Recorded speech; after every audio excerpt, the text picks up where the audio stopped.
Le capitalisme engendre une dynamique permanente d'accumulation, de crise et d'innovation. I believe that open markets and free enterprise are the best imaginable force for improving human wealth and happiness. Je pense que les forces sociales et politiques sont les forces centrales dans la dynamique du capitalisme. Did you ever have a moment of doubt about capitalism? Is there some society you know that doesn't run on greed? How would Smith see the economic world around us? I think Keynes would have said the problem is the hole in the economy. Hayek really wrote The Road to Serfdom as a warning. You always have to be careful with Marx about the one-liners. Polanyi, for me, was an intellectual earthquake. I mean, if I had to stereotype Ricardo, I would say he would look like George Soros.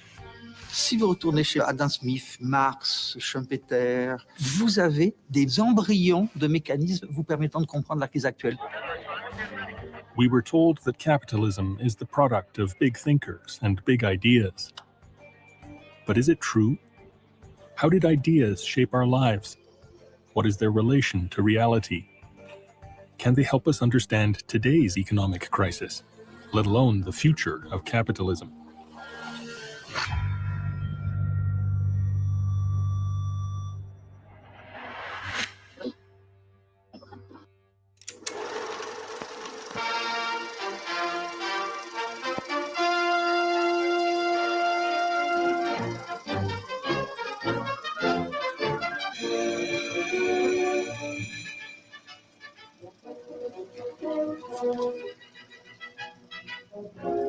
Clarion call of industry sounds good morning to America's manpower.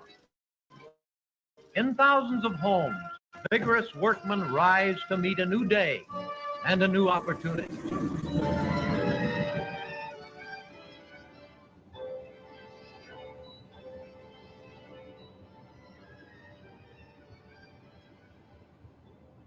I'm 44 years old, was born and raised here in Flint, Michigan. A third generation GM worker.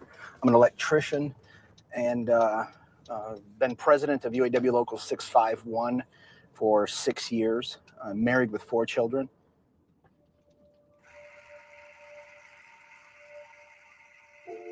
Since the late 70s and early 80s, General Motors began closing its factories in Flint, the city of its birth, moving them first to Mexico and later to China.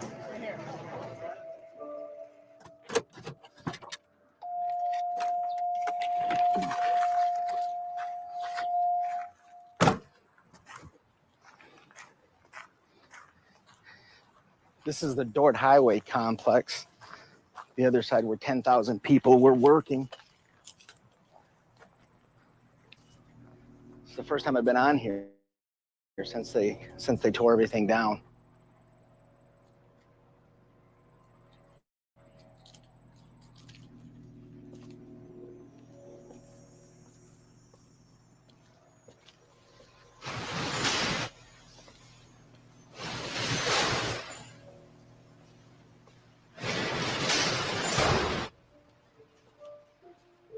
The economic tornado that ripped through Flint, uprooting GM factories and eliminating dozens of thousands of jobs, was not an act of God, but a man-made disaster. An unavoidable disaster, we have been told, if we want to follow the theory of globalized free market. A market envisioned in the 19th century by 2 friends, David Ricardo and Thomas Malthus.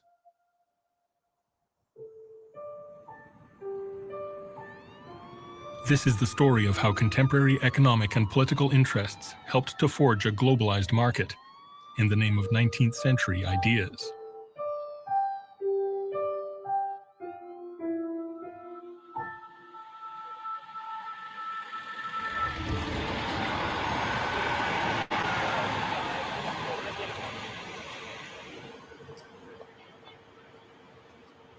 We're now in the heart of the City of London, and these are the streets where David Ricardo would have walked about, done his business. This is where we're standing now, right in front of the Royal Exchange building. But remember, the Royal Exchange, founded in 1565, almost 200 years before David Ricardo's time. And stockbrokers, particularly in the 17th century, were banned. because they were considered rather rude and uncouth. So to trace his history, we need to go down the right-hand side of the Royal Exchange building here, down this street, to some of the back alleys of the City of London, where Ricardo and the other stockbrokers met.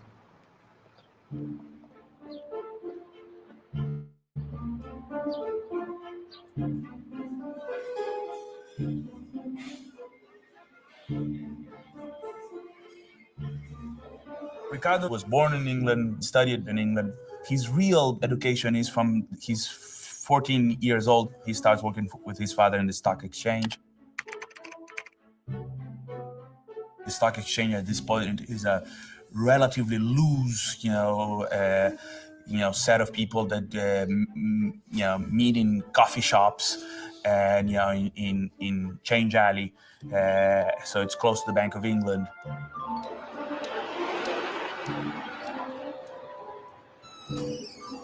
Jonathan's Coffee House was set up on this spot.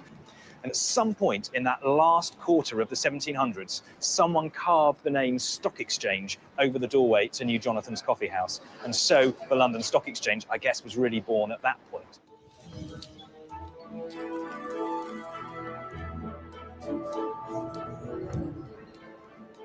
You have to remember that this is the period of the 18th century in which England is involved in several, global trade wars.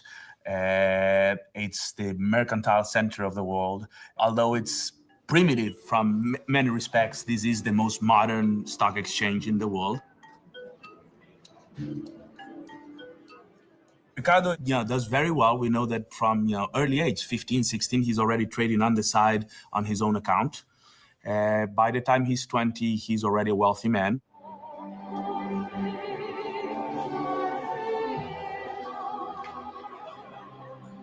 In 1796, he's well off. He's buying property. He's spending time in Bath.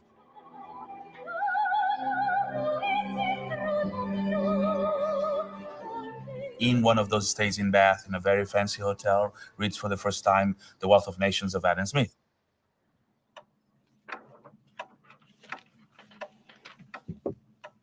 Adam Smith's book gets him thinking about political economy in a broader sense.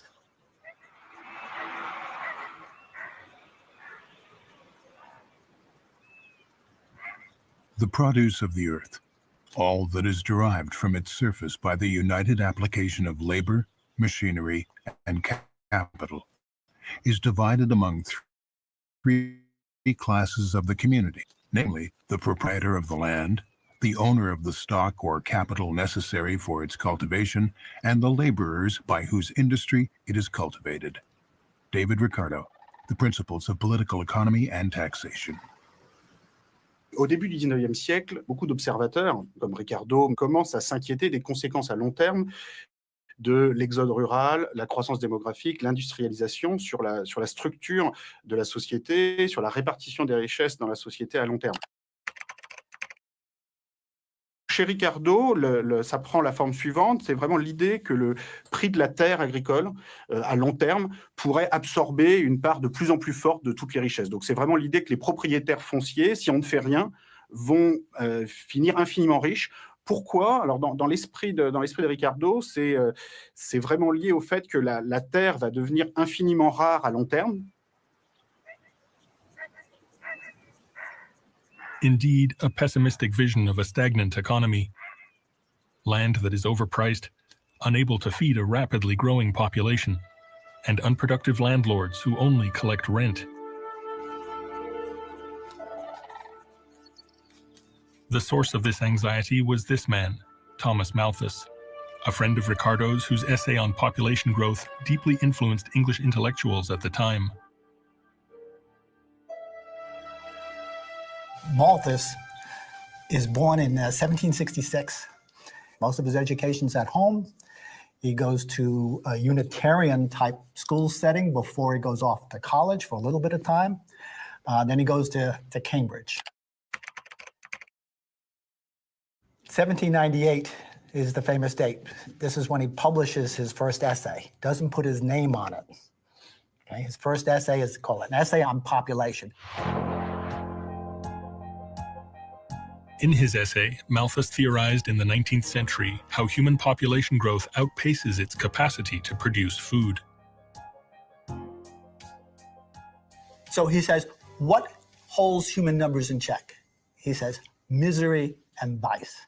And by misery, what he's talking about is all those things that cause death. Thomas Malthus, who fancied himself something of a mathematician, summarily decided that the world would be out of food by 1890. He blamed reduced mortality rates. C'est important de bien voir que les penseurs économiques sont des êtres politiques, comme chacun d'entre nous. Ils voient le monde autour d'eux. Dans les années 1790, le monde autour des Anglais qui réfléchissent sur le monde, c'est notamment la Révolution française. Cette inquiétude très politique face à l'évolution de la Révolution française est tout à fait centrale pour expliquer, pour comprendre la peur de Malthus par rapport à la surpopulation. C'est-à-dire qu'il y a vraiment cette idée, oh là là, le monde moderne peut devenir une chose terrible, parce que la croissance de la population va nous précipiter tous dans la misère des masses et dans la révolution. But David Ricardo had an antidote to his friend's nightmare. Like Adam Smith, he would explore the mechanism for economic growth and expansion. But unlike Smith, his was not a vision, but a series of theoretical models meant to liberate the market and encourage private initiatives.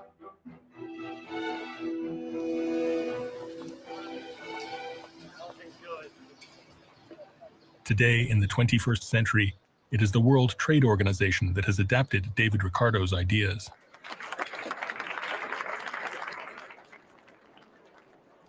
Elle a été très bien expliquée à l'époque par M. Ricardo, elle est toute simple. C'est que si vous faites quelque chose mieux que moi, et si je fais quelque chose mieux que vous, alors nous avons tous les deux intérêt à ouvrir notre échange. Je vais bénéficier de votre savoir-faire, vous allez bénéficier de mon savoir-faire. Ça, c'est ce que dit Ricardo, en gros. 60-second adventures in economics. Fear of foreign competition once led countries to try and produce everything they needed and impose heavy taxes to keep out foreign goods.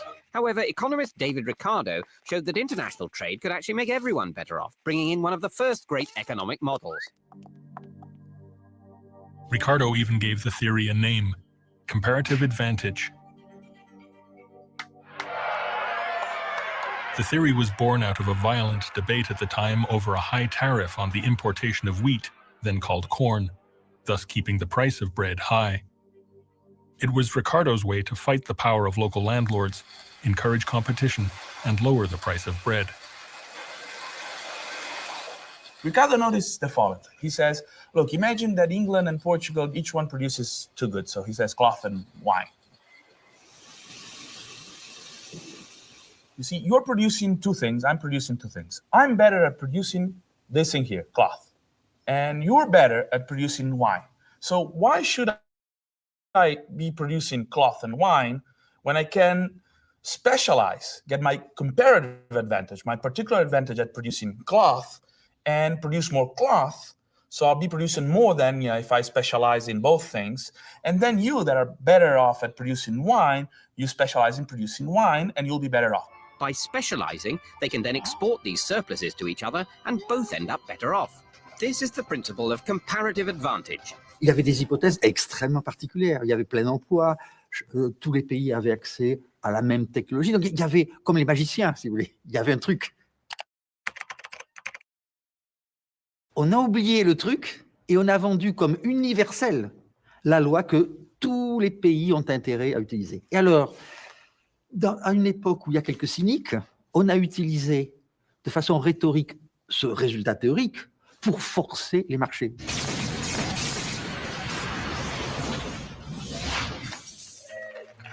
So is Ricardo's theory a magician's trick or an engine of growth and prosperity?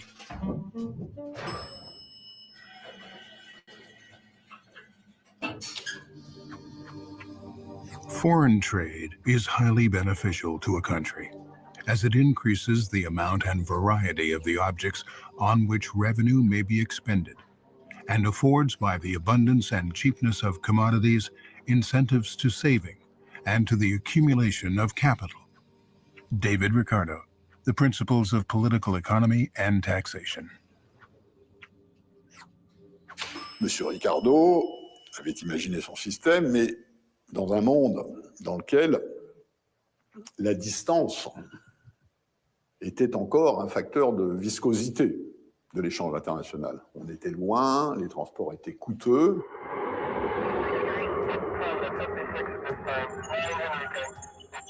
Ce qui s'est passé depuis M. Ricardo, c'est que la technologie, les modes de transport, la conteneurisation, Internet, ont incroyablement rétréci ces coûts de l'échange qui étaient liés à la distance, de telle sorte que sa théorie devient beaucoup plus efficace aujourd'hui qu'elle ne l'était dans le passé.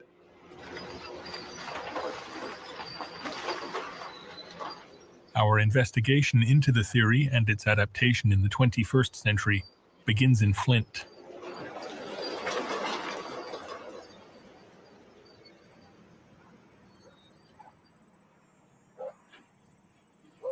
When I was working over here for the first time when Division 11 was at its peak, I was probably 25, 26 years old, you know, and I think about the enthusiasm, you're not thinking about what would happen, 20 years down the road, really. I had a secure job, loved my job, loved being an electrician, loved the people.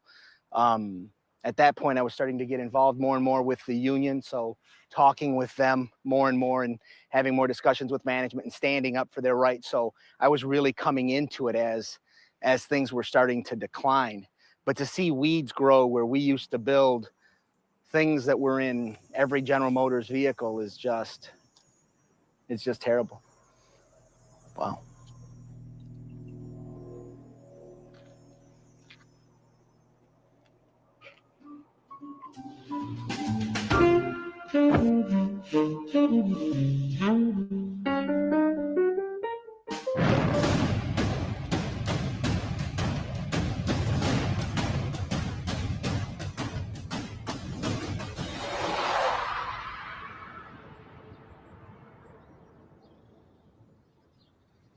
So if the magic did not work in Flint, it supposedly should work in Mexico, General Motors' new home. Estados Unidos es un país intenso en capital y México es un país intenso en mano de obra. Si nosotros ponemos juntos a estos dos países, sin duda alguna, tiene que haber una gran complementariedad y eso también es lo que se ha visto.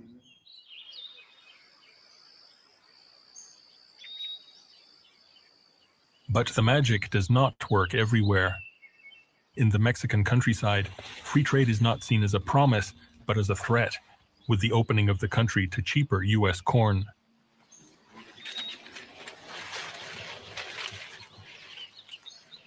Las gentes esas que están ahí al frente de secretarías y eso, hacen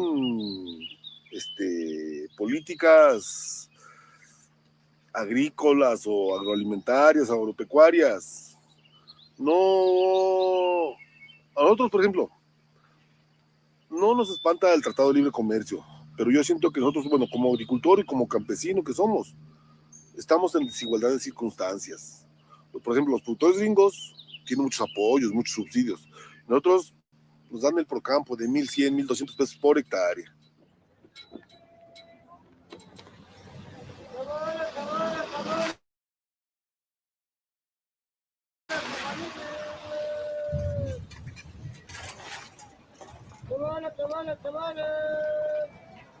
But how did Ricardo reconcile the reality of seeking cheap labor and new markets with his vision of a win-win for all?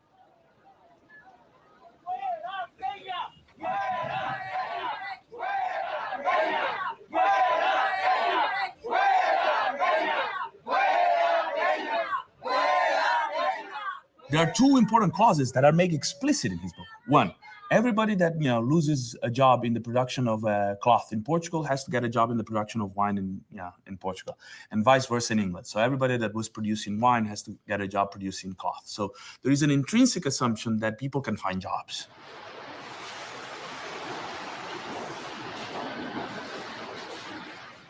Ricardo's very explicit, says no capital mobility.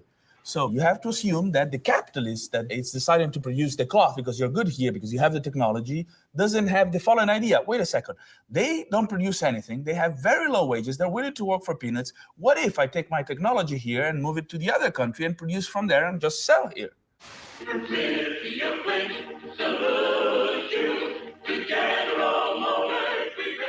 So GM leaving Flint had nothing to do with free trade or David Ricardo, but everything to do with a search for cheaper labor.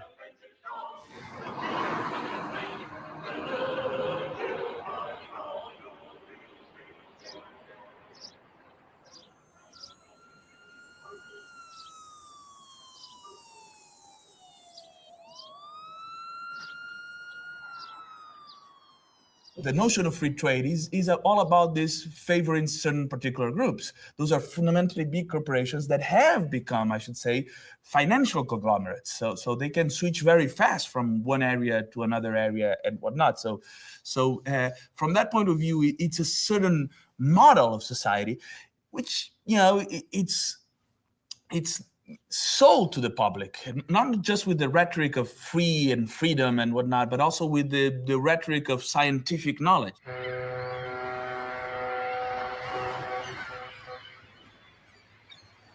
So what is the real history of free trade once we remove the rhetoric of science and the veil of Ricardo's concept of comparative advantage? The global free market was created by imperialism, created by gunboat, created by cannon, British cannon. Without this gunboat and cannon and colonization, that Britain just couldn't create markets for its own product.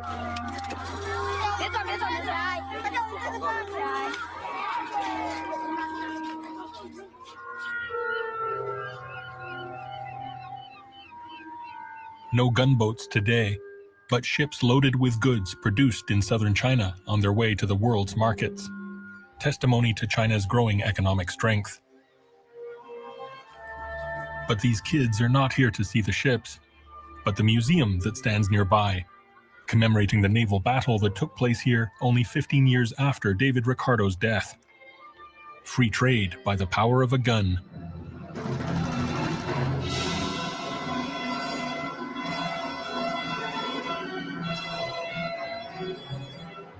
It was called the Opium War, and for its anniversary, the Chinese government even commissioned a film to commemorate it.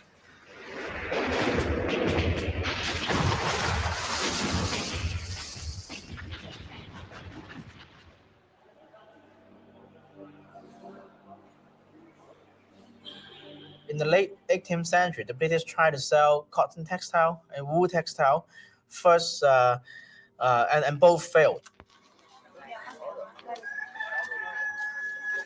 First of all, the trading area in China is relatively warm, so the wool doesn't work, and then China has a more advanced textile industry.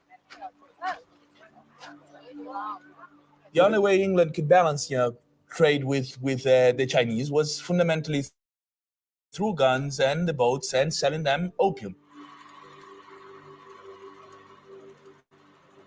So it's generating a need for this opium and generating actually the enslavement, if you want, of people in the sense, with the drug and so on and so forth.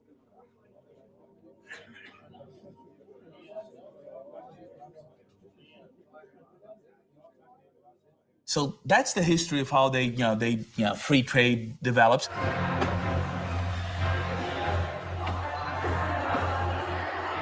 The rapid rise of addiction in China alarmed the emperor.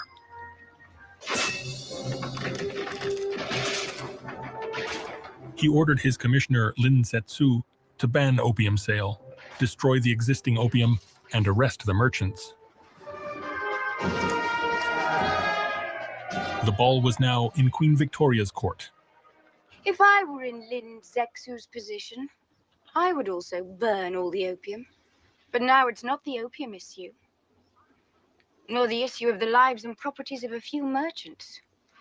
If all nations follow China's example and reject free trade, the British Empire will no longer exist within a year.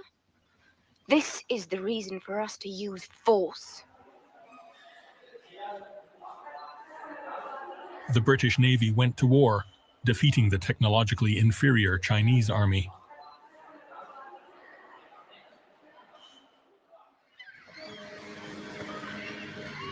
China was forced to open more trading posts for foreign merchants and secede the island of Hong Kong to Britain, all in the name of free trade.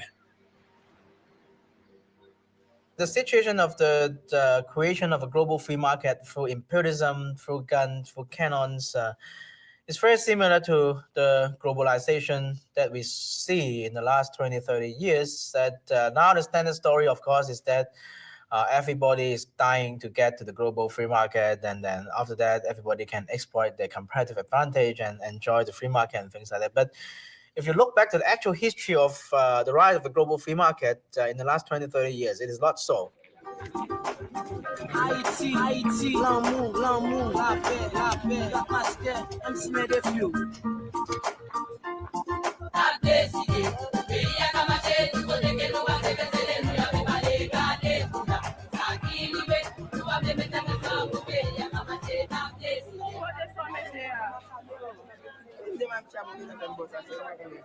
Claire Motel is a refugee whose plight was caused by so-called free trade. No gunboats were involved, only international loans.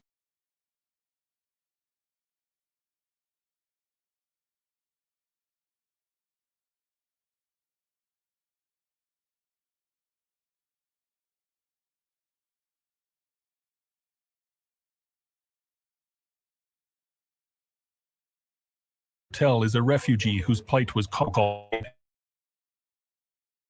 were involved. International loan.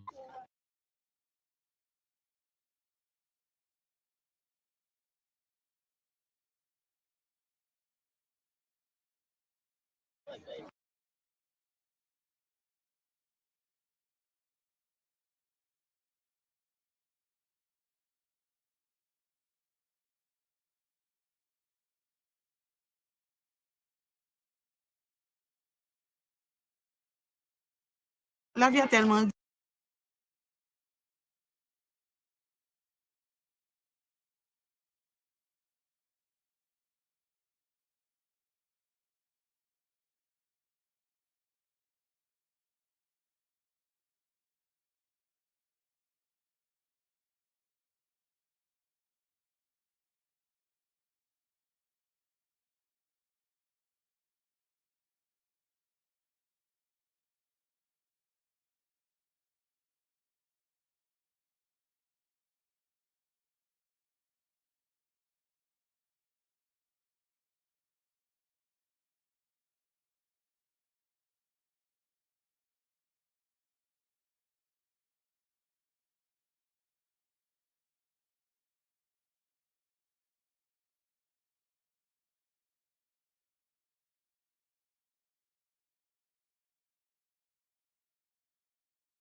world economic welfare, nations would also increase the chance of political peace. With war still raging, the foundation was laid for the International Monetary Fund.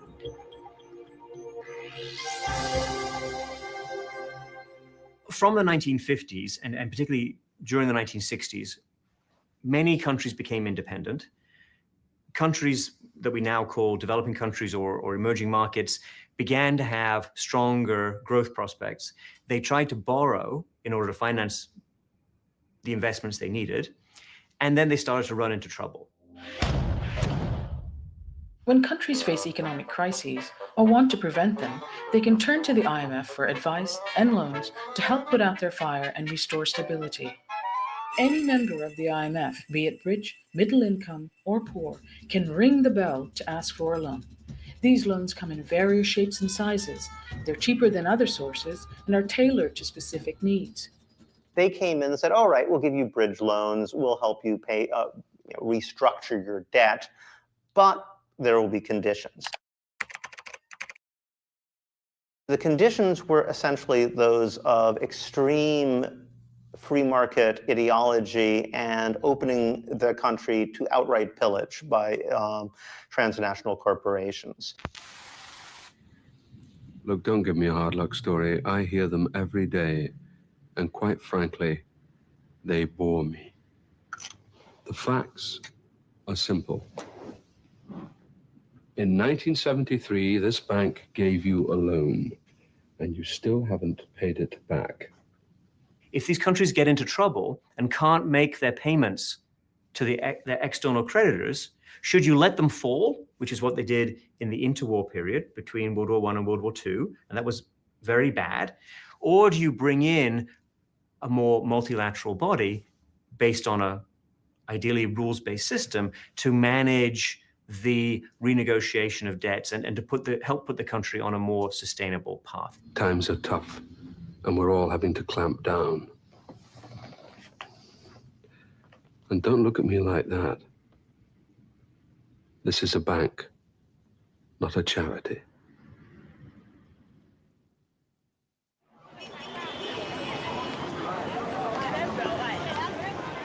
In Ghana, as in Haiti, loans to alleviate the country's debt were given on condition of opening up the country's economy to foreign investment. The program even has a neutral name, Structural Adjustment Program. This market shows to you the mass unemployment that is in Ghana. You see across the street everywhere, people are selling goods and services, and it's become part of the informal sector.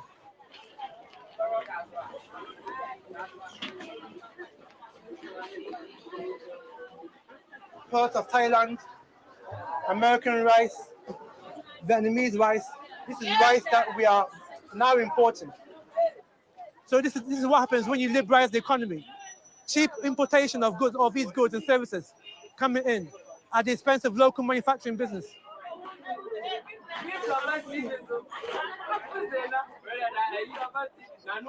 On a eu, il y a une vingtaine d'années, des critiques contre la mondialisation.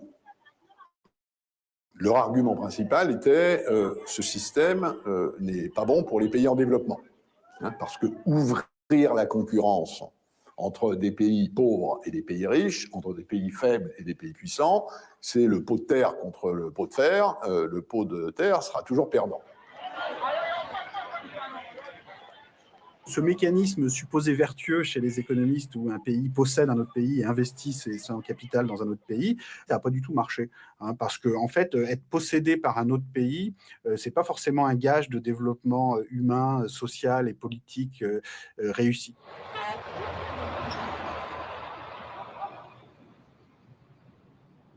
Liberalizing our economy meant to open up your markets to foreign interests. So therefore, most of the state industries that you see around us were either sold off to foreign private investors or were knocked down and new buildings were built. L'expérience prouve, si vous regardez l'histoire économique des 50 dernières années, que les pays qui ont ouvert leurs échanges ont eu, en moyenne, des résultats économiques et donc, dans la plupart des cas sociaux, bien meilleurs que les États qui ne l'ont pas fait ou qui l'ont fait dans une moindre mesure. L'exemple extrême, qui est extrême, étant la péninsule coréenne. Une Corée du Sud qui s'est très bien développée parce qu'elle s'est ouverte, et une Corée du Nord qui est dans l'état que nous connaissons parce qu'elle est restée fermée.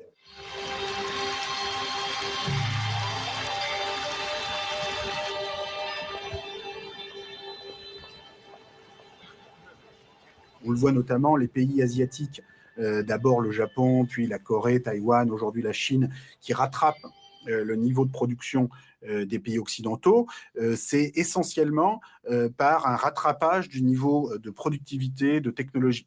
Alors que ce n'est pas du tout parce que les pays occidentaux se seraient mis à investir massivement au Japon et en Chine. C'est exactement le contraire.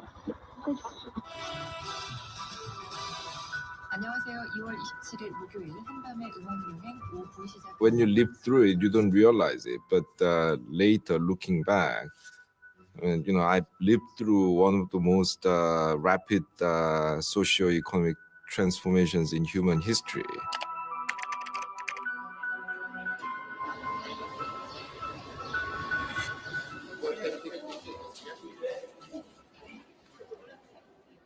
I've realized that the kind of economic transformation that I have seen in my 40-odd years of life is equivalent to what happened in England between now and the time of George III. That was when the United States was still a British colony.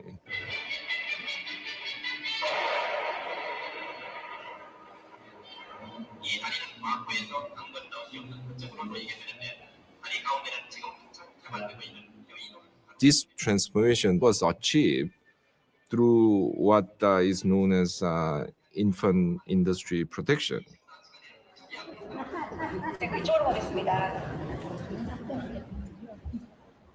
Visitors in the museum pass in front of life-size wax figures of South Korea's architects of industrialization, all military figures who built the country's first steel mill, the key to its industrialization.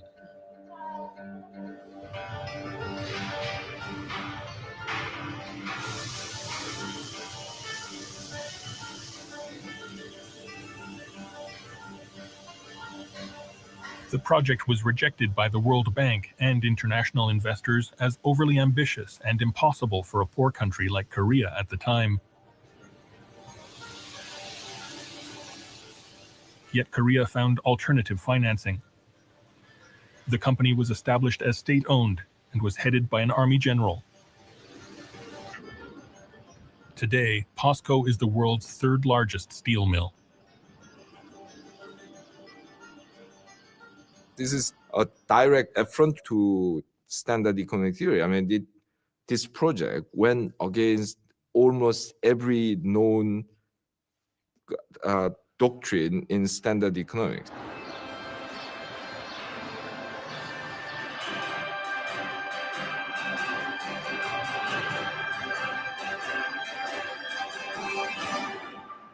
Not a single case in history in which countries achieved development through that process. I'm Amy Goodman here with Juan Gonzalez. Well, as people around the world continue to protest the soaring prices of basic food items, the World Food Program has described the crisis as a silent tsunami. In its report, the UN faulted the so-called liberalization program for gutting agricultural production. Developing countries did not only fail to industrialize, they lost their capacity to feed their people. Nowhere is this perhaps more clear than in the case of Haiti. 30 years ago, Haiti had all the rice it needed. Then in 1986, Haiti turned to the IMF for a loan. Now, after cutting tariff protections on local rice, Haiti imports most of its rice from the United States, which in turn remains heavily subsidized. Since 1981, the United States has followed a policy that we rich countries that produce a lot of food should sell it to poor countries and relieve them of the burden of producing their own food. So thank goodness they can leap directly into the industrial era. It has not worked. It's maybe been good for some of my farmers in Arkansas, but it has not worked. It was a mistake. It was a mistake that I was a party to. I am not pointing the finger at anybody. I did that. I have to live every day with the consequences of the lost capacity to produce a rice crop in Haiti to feed those people.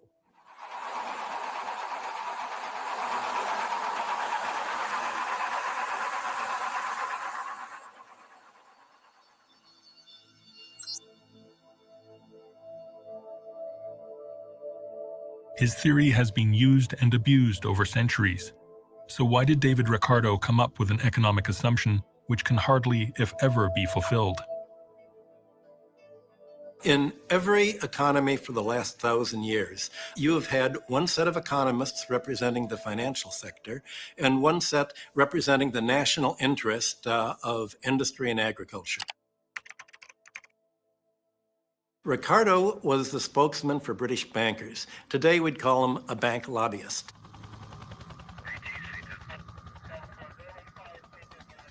He had the following problem. In his day, people were pointing to the fact that 3/4 of Britain's budget after the Napoleonic Wars went to pay interest to bondholders. And there were arguments against foreign loans. So Ricardo had the same argument that subsequent post-classical economists had. He said, let's not look at debt at all. I'm going to create a view of the economy as if the whole economy worked on barter without any debt at all, as if there was no money, and money is only a veil. C'est vrai qu'il a les intérêts de sa classe, qui sont plutôt les intérêts d'un agent de change, d'un financier. Je pense quand même que par moment, il défend ses intérêts, mais par moment, comme chacun d'entre nous, il essaye aussi de raisonner d'un strict point de vue désintéressé et d'un point de vue logique.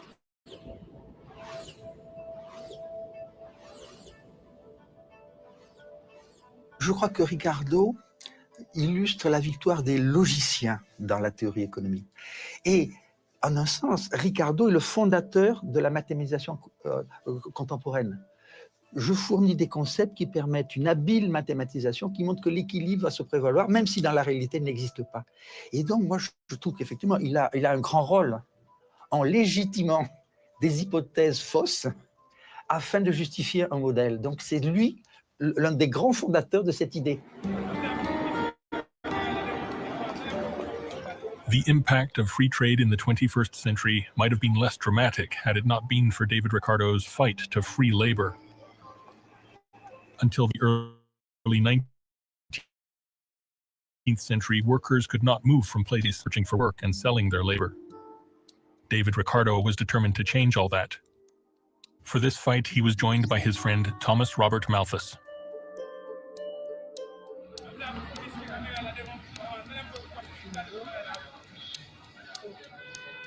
Port-au-Prince, the Haitian capital, could be described as a Malthusian nightmare, very much like English cities of his time. But in the 18th century, impoverished former peasants could get state assistance through their local parish. Thomas Malthus was furious. What it's doing, it's allowing people who can't provide for themselves and their children to actually get married and have children. It's also ruining their motivation to work. David Ricardo, who was by now a member of Parliament, agreed.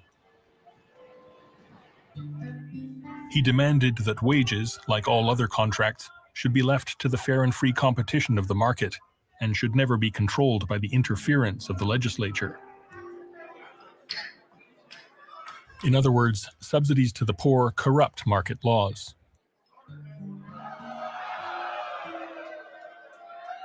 In 1832, they have a commission to come up with a new set of poor laws, a national commission, and the Poor Law Amendment takes place in 1834. And it does take into consideration the criticisms of both Malthus and Ricardo. And the idea is we'll build workhouses, and the conditions in the workhouse ought to be poorer than the conditions for the poorest worker who isn't in a workhouse.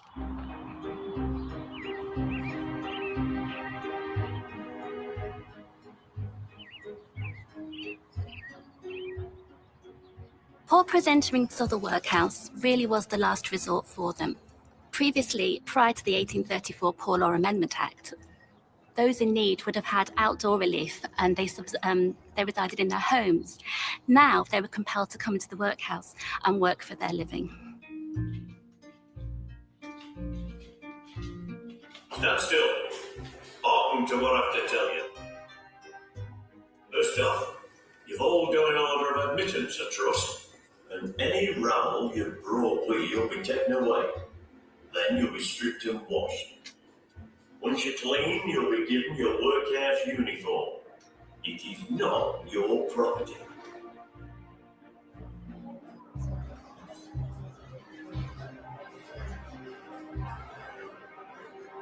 Charles Dickens, in the middle part of that 19th century, is writing about workhouses, and the workhouses he has in mind are the ones that came into play after that 1834 revision of the law.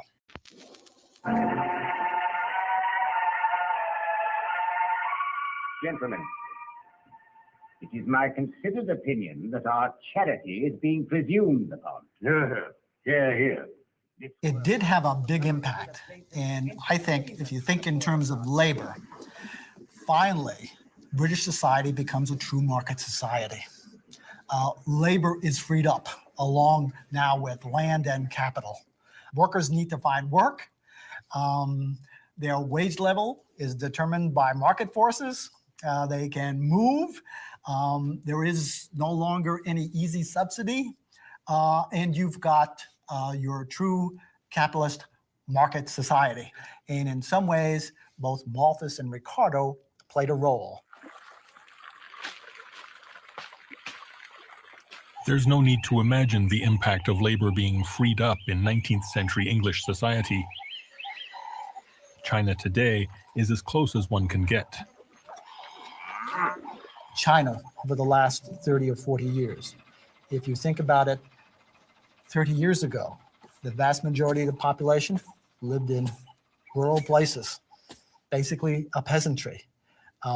Where did you get over the last really 20 to 25 years this huge workforce that now exists in all your southern coastal cities in China?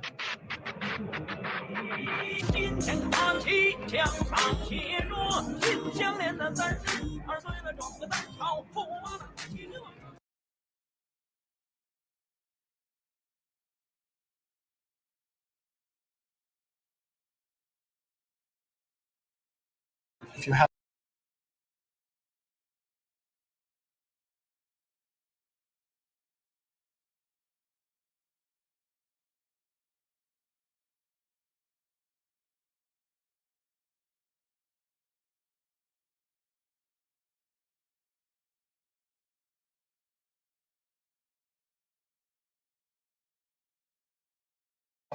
a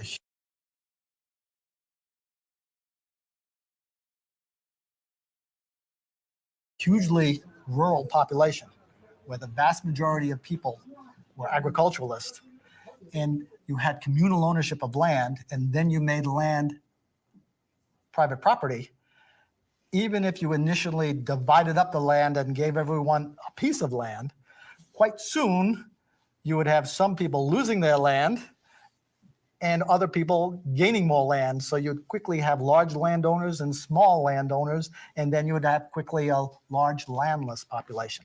That again became a potential workforce.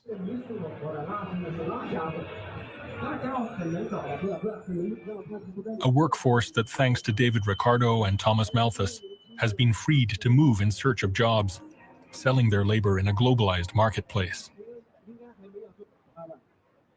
They left the village and flooded to the city. They changed their situation from being peasants in a very traditional rural setting to being workers in a global capitalist system.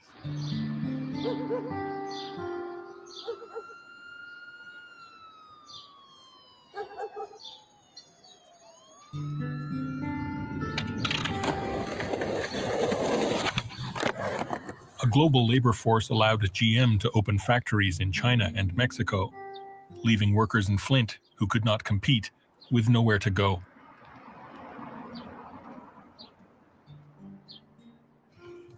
We are now entering the neighborhood that I lived in the early 80s when I first started practicing law here in Flint.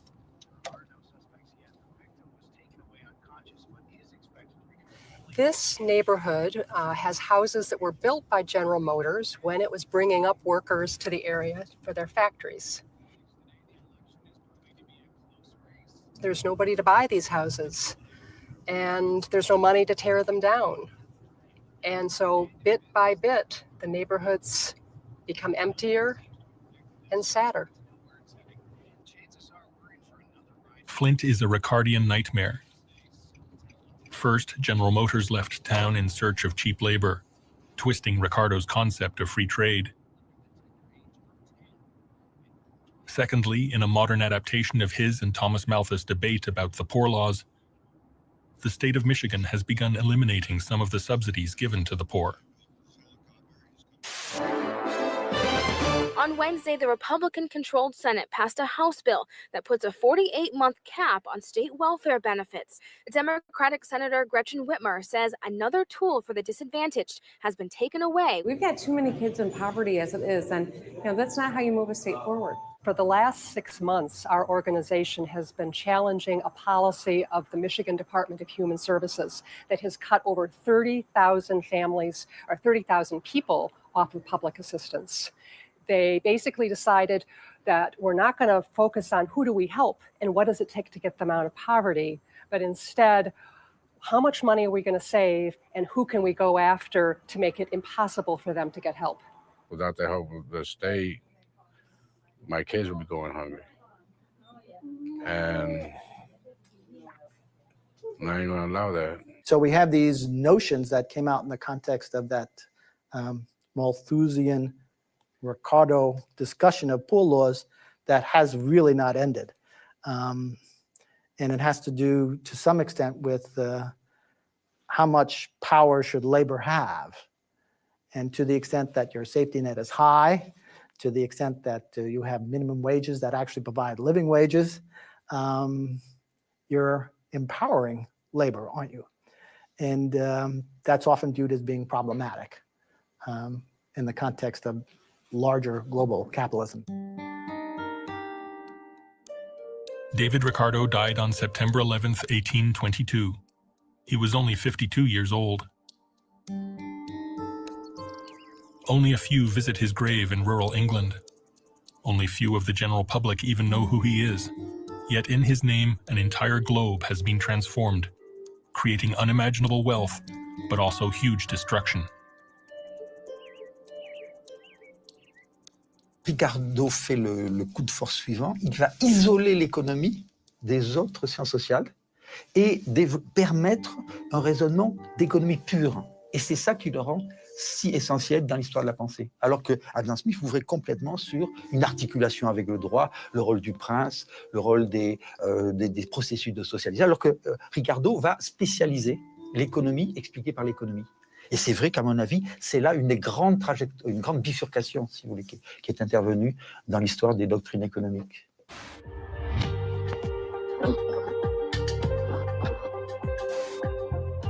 David Ricardo and Thomas Malthus helped to restructure society according to the logic of the market. But society soon rebelled, giving birth to a powerful new voice and a new understanding of the logic of capital.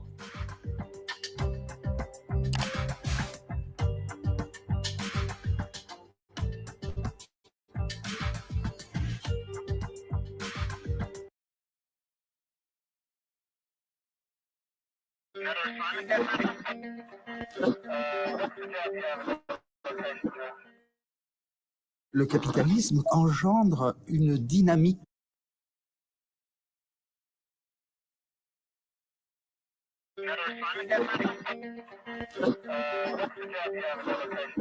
Le capitalisme engendre une dynamique permanente d'accumulation, de crise et d'innovation.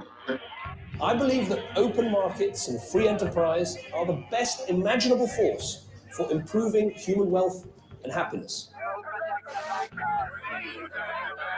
Je pense que les forces sociales et politiques sont les forces centrales dans la dynamique du capitalisme. Did you ever have a moment of doubt about capitalism? Is there some society you know that doesn't run on greed? How would Smith see the economic world around us? I think Keynes would have said the problem is the hole in the economy. Hayek really wrote The Road to Serfdom as a warning. You always have to be careful with Marx about the one-liners. Polanyi, for me, was an intellectual earthquake. I mean, if I had to stereotype Ricardo, I would say he would look like George Soros. Si vous retournez chez Adam Smith, Marx, Schumpeter, vous avez des embryons de mécanismes vous permettant de comprendre la crise actuelle. We were told that capitalism is the product of big thinkers and big ideas. But is it true? How did ideas shape our lives? What is their relation to reality? Can they help us understand today's economic crisis, let alone the future of capitalism?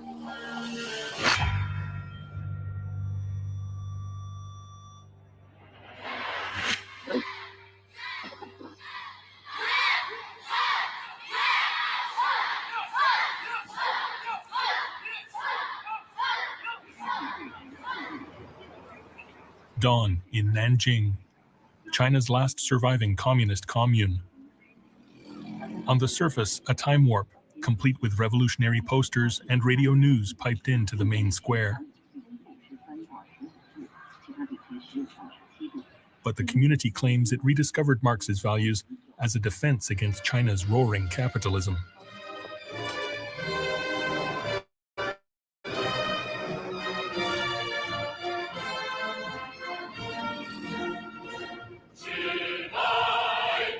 London's financial centre. Marx is unexpectedly being rediscovered here as well. And all Marx and Engels' warning over the dangers of monopoly capitalism and concentrated finance have come to pass.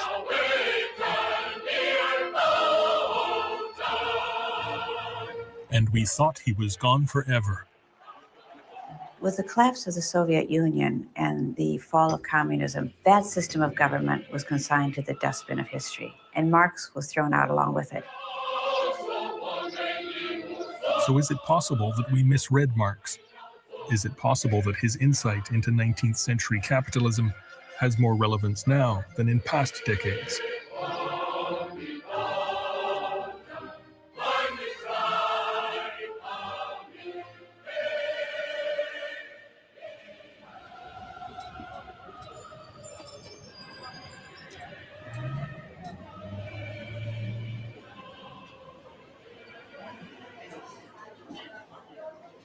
Karl Marx house in Trier, Germany, besieged by Chinese tourists.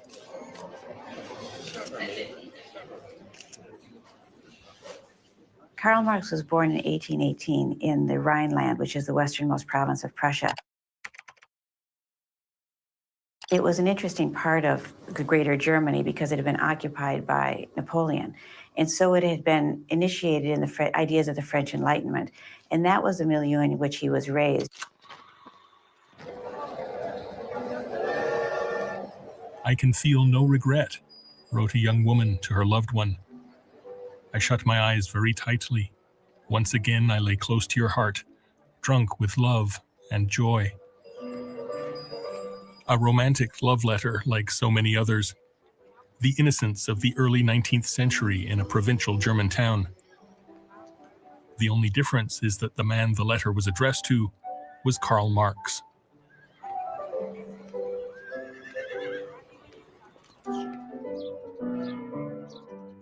In Trier, he met Jenny von Westphalen.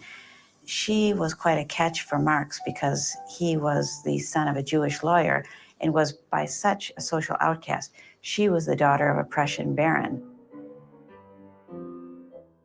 So he got educated in Trier and then he went to Berlin. I guess the expectation was that he'd go to college and be a good boy and learn law or something like that. He was politically very much engaged because there were always this kind of question of after the French Revolution, would there be sort of liberal democracy? What was going to happen to the autocratic regimes in Germany and so on. So he was kind of mixed up in all of that. More than a century later, The romantic student from Trier had been transformed into the menace of Western governments and capitalist countries. Captain Capitalism! Ah, making out the old Christmas list, I see. Let's see here. World peace, an end to world hunger, free health care. This isn't a Christmas list, son. Who the hell taught you this, child? Santa did. Marx had become a boogeyman, the conspirator behind every social demand. That red suit gives you away, Carl. Captain Capitalism! So, you discovered my plan. Santa Claus is truly I, Karl Marx, the undead founder of communism.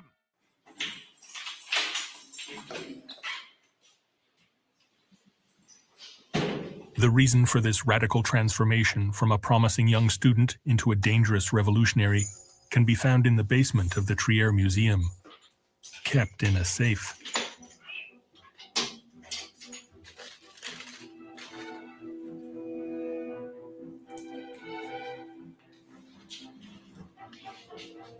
Das ist das Originalmanifest der Kommunistischen Partei von 1848.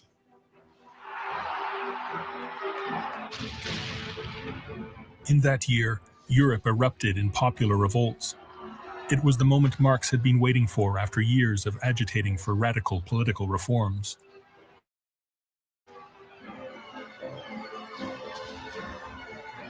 A specter is haunting Europe, opens the Communist Manifesto.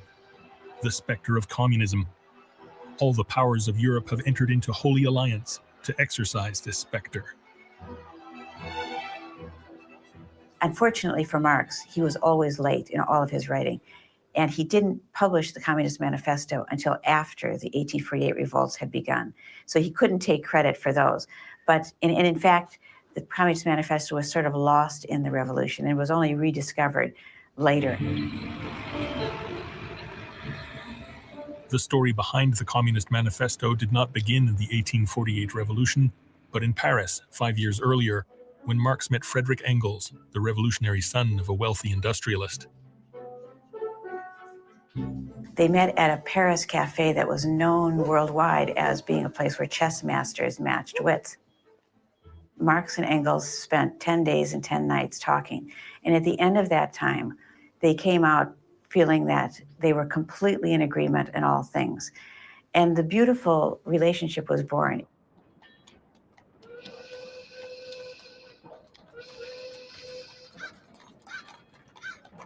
Marx meeting Engels was, I think, a crucial moment. He met somebody who was actually engaged in working in the factories of Manchester and therefore could talk to Marx about the labor process. They are worse slaves than the Negroes in America, wrote Engels, for they are more sharply watched, and yet it is demanded of them that they shall live like human beings, shall think and feel like men. This they can do only under glowing hatred towards their oppressors, which degrades them as machines. Marx went to Manchester with Engels for a little trip in 1845.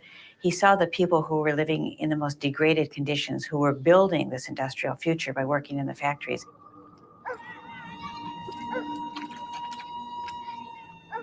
He saw the families that had been torn apart by the factory work, the mothers who had to give their infants opium in the morning so that they could go off to work and assume that the children are going to be drugged all day and they wouldn't have to be cared for.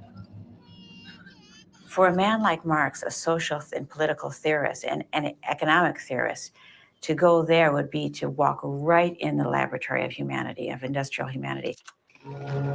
While in 1848 the Communist Manifesto was ignored, in 1917 it was the blueprint for the Bolshevik Revolution and its global ambition. Ever hear of Karl Marx? In his mind, communism was born more than 100 years ago. Marx has now been transformed into a global threat. This is the Kremlin, citadel of Russian communism. Looking closer, we see a public display of giant portraits of communist leaders. Here was a new face, but in the background was an old one, Karl Marx.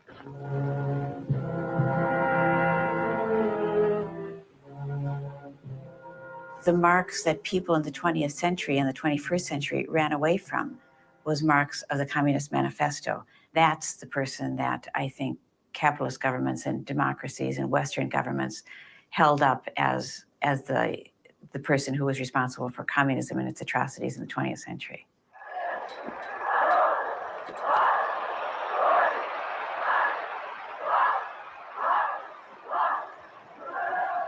So maybe we got it all wrong. We focused so much on the revolutionary message of the Communist Manifesto and ignored the bulk of the document, which analyzed the real revolution that Marx wrote about, capitalism.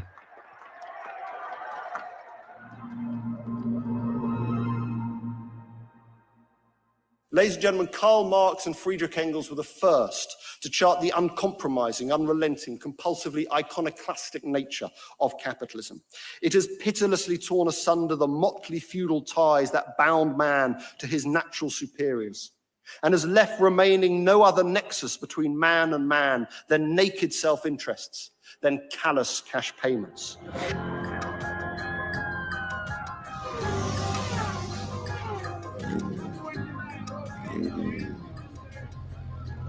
And it was Marx who revealed how capitalism would crush languages, cultures, traditions, even nations in its wake. In one word, it creates a world after its own image, he wrote.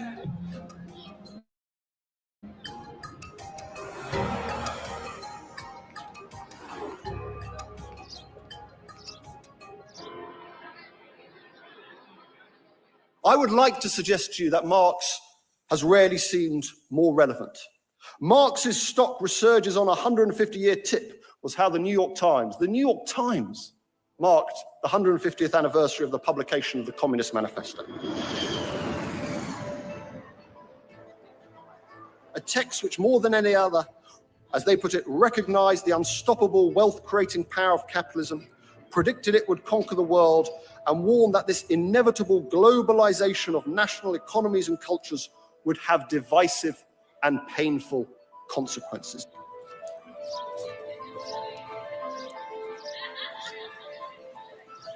After the publication of the Communist Manifesto, Marx was expelled from continental Europe. He was once again a refugee, this time arriving in London in 1849.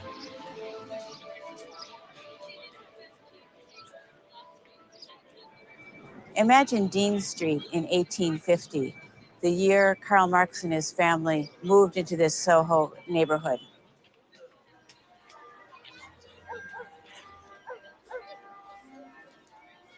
The streets were teeming with refugees, people who had fled failed revolts on the continent.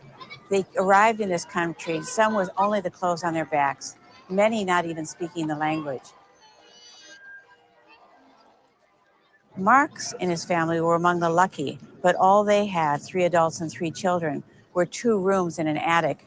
And in those cramped quarters, Marx tried to make sense of what he had just experienced and what he saw on the streets around him. And next door, a brand new exhibition opened right at the time Marx began writing Das Kapital, an exhibition celebrating the achievements of the Industrial Revolution. It was a triumph of industry. Man's greatest achievements were on display. And so this was the dawn of a new era. King capitalism was on the throne. And yet Marx up in his garret was busily scribbling why the system would never work. Yes, it produced wonders, but it would also produce great destruction.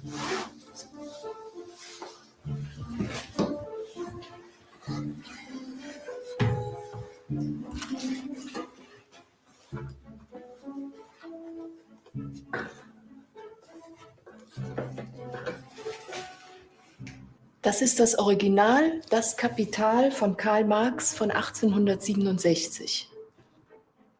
I teach Marx, and the question I always ask is, what can we learn from Marx?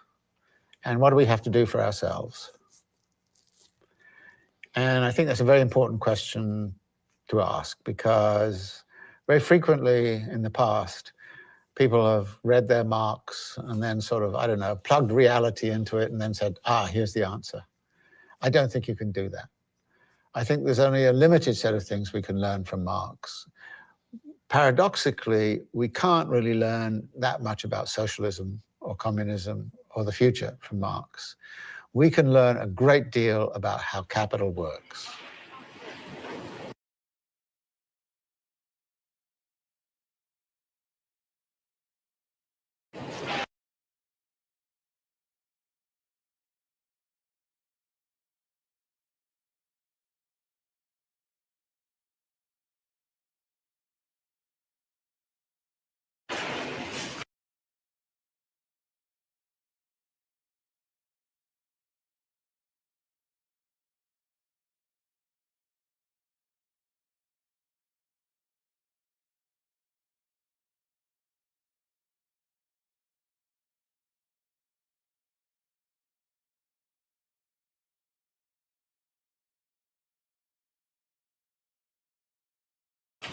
The wealth of society.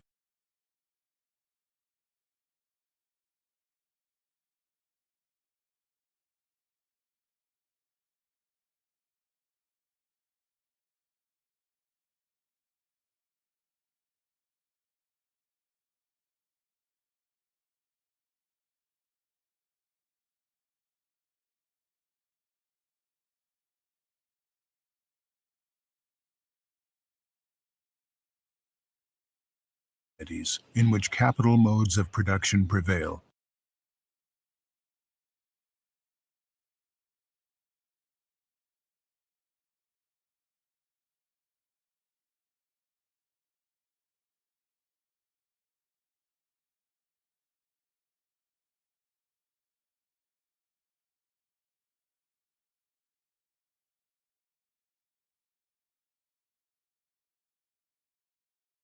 Presents itself as an immense accumulation.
Commodity.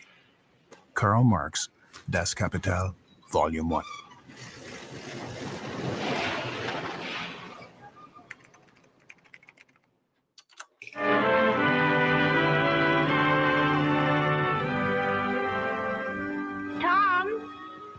Tom, what do you want for breakfast? What'd you say? What do you want for breakfast? I don't care. A commodity is, in the first place, an object outside of us, a thing that by its properties satisfies human wants. Das Kapital. Oh, well. While she gets Tom's breakfast, let's take a closer look at that pan. The iron ore for that pan came from the Mesabi Range. So let's start there and see what happened. Maybe it'll give us an idea of just what it is we have. What it basically means is that our daily experience doesn't actually tell us or give us all the information we need to understand how a system is working. Our daily experience is we take some money and we buy a commodity and we take it home. That's our daily experience. But that doesn't tell you anything about the labor that went into the commodity. It doesn't tell you anything about why it is that this commodity costs twice as much as that commodity. And Marx is kind of saying the market system disguises all of those social relations.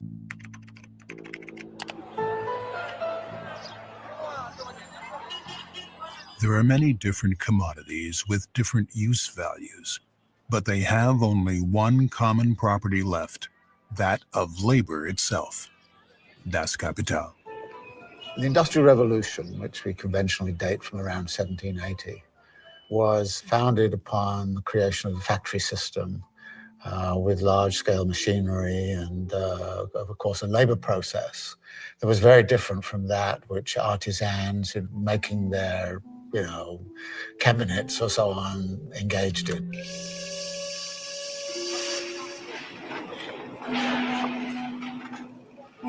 This conversion and this rise of industrial capitalism from 1780 onwards was, in Marx's view, a crucial transformation. The worker is related to the product of labor as to an alien object. The more the worker spends himself, the more powerful becomes the alien world of objects which he creates. The poorer he himself, his inner world, becomes. Karl Marx.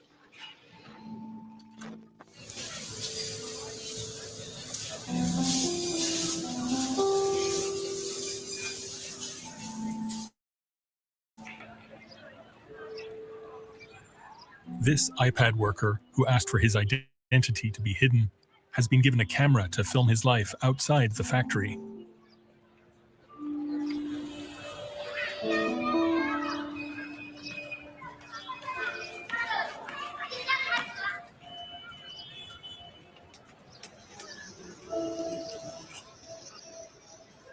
Once, these workers were peasants, with a connection to the land and its products. Now they're part of an assembly line. Alienation, argued Marx, is built into the manufacturing process of commodities. 翘首以盼，就等待一种车过来，等待一种回家的一种场景。我有时我也会想到，我说自己从家里打工做着那种，也是跟这种就是火车吧，也是跟这是一样的，3万元的用车来到广东。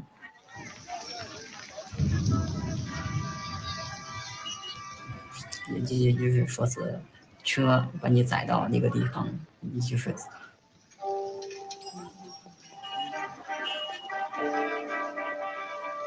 To Marx is the idea of living labor, which is so crucial, which distinguishes him very much from the classical political economists who saw labor as a fact of production. They call it a factor of production.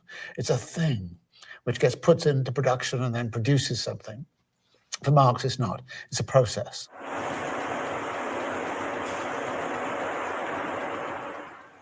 I used to teach introductory geography class, and the first lesson I would say, can you tell me where your breakfast came from today? Come on, Bernie. Time for breakfast. Tony Tiger said. People would say, well, I went to the cafeteria. And I say, okay, well, where did it come from? Well, I went to the supermarket. Oh, where did it come from? Where did it come from? Where did it come from? After a little while, I get them to go back and start to think about the person cutting sugar cane in the Dominican Republic, and that sugar gets on your breakfast table, and you have a relationship with that person who is cutting the sugar cane. But the market doesn't tell you anything about that. It disguises all of that. A lush countryside in India hides what Marx saw as another characteristic of market's expansion: the transformation more and more of life into commodities.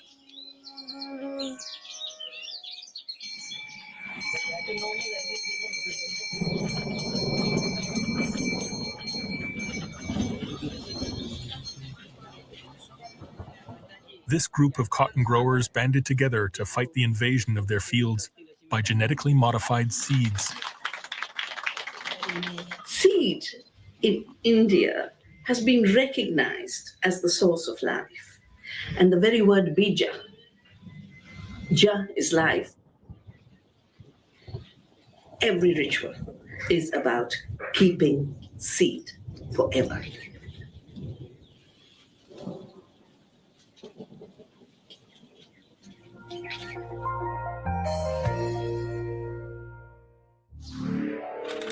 Those seeds have now been genetically engineered and made into a commodity which farmers are encouraged to buy annually with the promise of higher yield.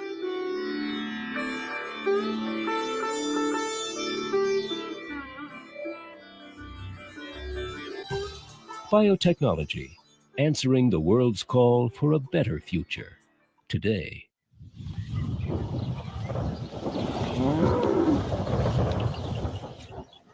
For some of these women, the new promise of the commodity of seeds turned into a nightmare.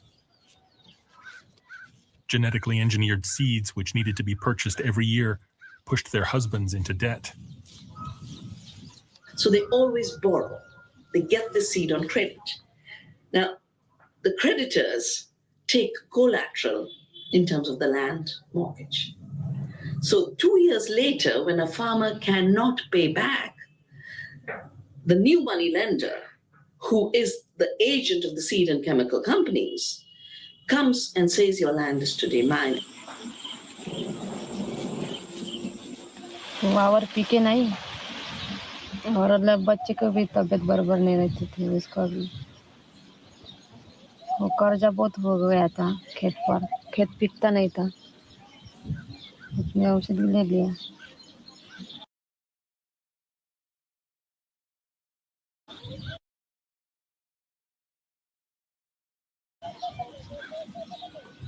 कितना कर्जा आपको नहीं बोला ना कभी नहीं संगीत नहीं दे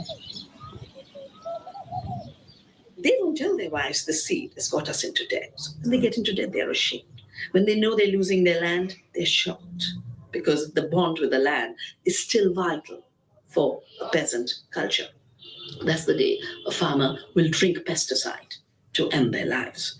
And the figure has now hit 260,000 suicides.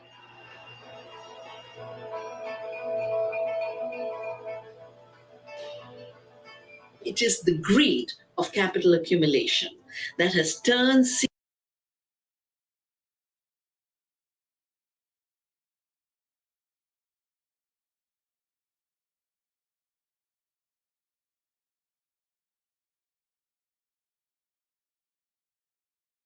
into something that has to be bought.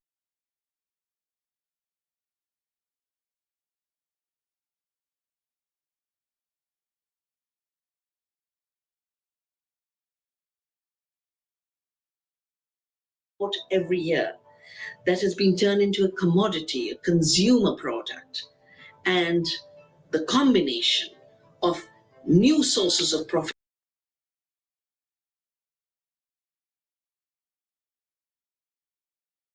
for corporations.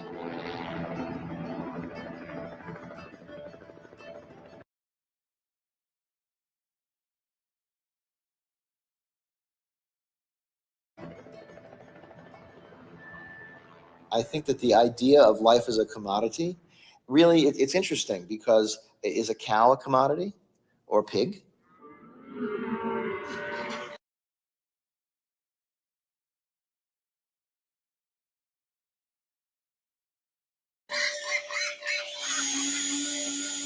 I would say they've been commodities for a very long time, and we don't really care about that. So where do we draw the line? And the line may be in human beings. I think what we really worry about is human beings. And we as a society might have already crossed this line. Her announcement made headlines around the world. Angelina Jolie underwent a double mastectomy after a genetic test showed she had a mutated BRCA1 gene, giving her an 87% chance of getting breast cancer. Her news put this company, Myriad Genetics, front and center. It has patents on the BRCA1 and 2 genes. Once life is transformed into a commodity, it is subject to market laws. Investments in genes like those in seeds need to be protected by patent, keeping competition away. In the system we have in this country and the investment system we have, which many people do think are the reason why we have been the leader for so long in so many areas. That's just the way it works. So the production of commodities, according to Marx, not only transforms life, it changes our perceptions of nature and of ourselves. Marx's theory of social change, again, is a process that says ideas have to change, but if the production process doesn't change, then the ideas don't mean anything. The production process can change, but if the ideas don't change, it doesn't mean anything. So we have to, it's the relationship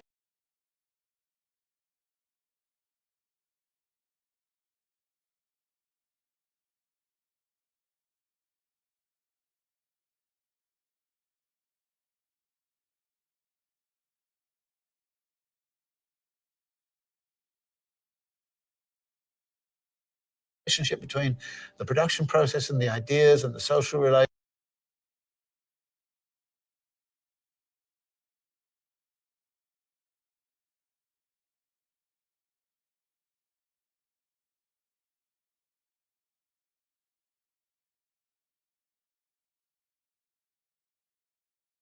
and the institutional arrangements, and daily life has to change.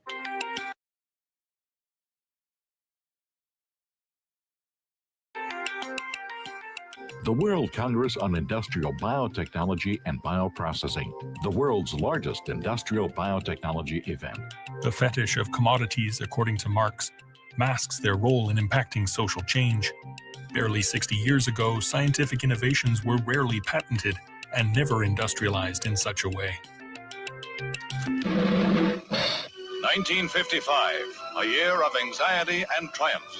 A major medical hurdle was crossed with the discovery by Dr. Jonas Salk of the anti-polio vaccine, which was to spread 60 years ago, no one talked about patenting the polio vaccine or selling it for a fee. Who owns the patent on this vaccine? Well, the people, I would say. There is no patent. Could you patent the sun? I mean, I can think back to a time when we had ideas, crazy ideas now, about social solidarities. We're all individuals now, and that's what neo-liberalism changed. The 60s caught capitalism completely off guard. How are companies to sell products to a generation that had rejected consumerism? The answer was to tune into the movement and to sell to the individual in everyone. The strategy worked. The marketing machine captured the spirit of 60s individualism and made it its own. So Marx has what I call a co-evolutionary theory of social change. And to the degree that capital is a permanently revolutionary configuration, so we would see movements in ideas, movements in social relations. Leaving ideology behind, we now derive a sense of personal identity and empowerment from the goods we purchase and consume. Go on, break the rules, define who you are. With our sneakers. By the time you get towards the end of Capital, Marx does something interesting. He comes back to the idea of fetishism. And the big fetish is, of course, the money form and the credit system. Do you have money jitters? Ask the obliging Bank of America for a jar of soothing instant money, M-O-N-E-Y, in the form of a convenient personal loan. Available now at Bank of America.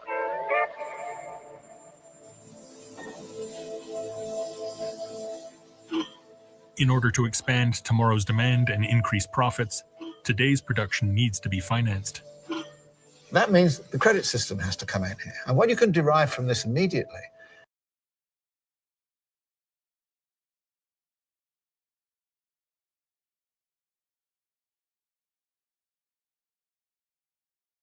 is that the accumulation of capital in history has always been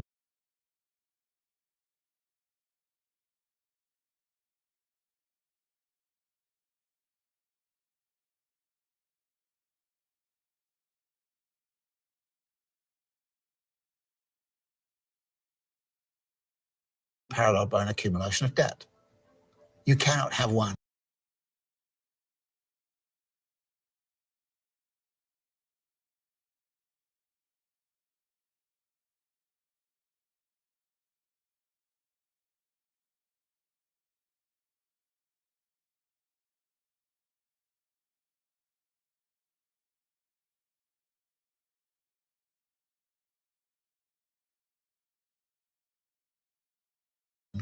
without the other.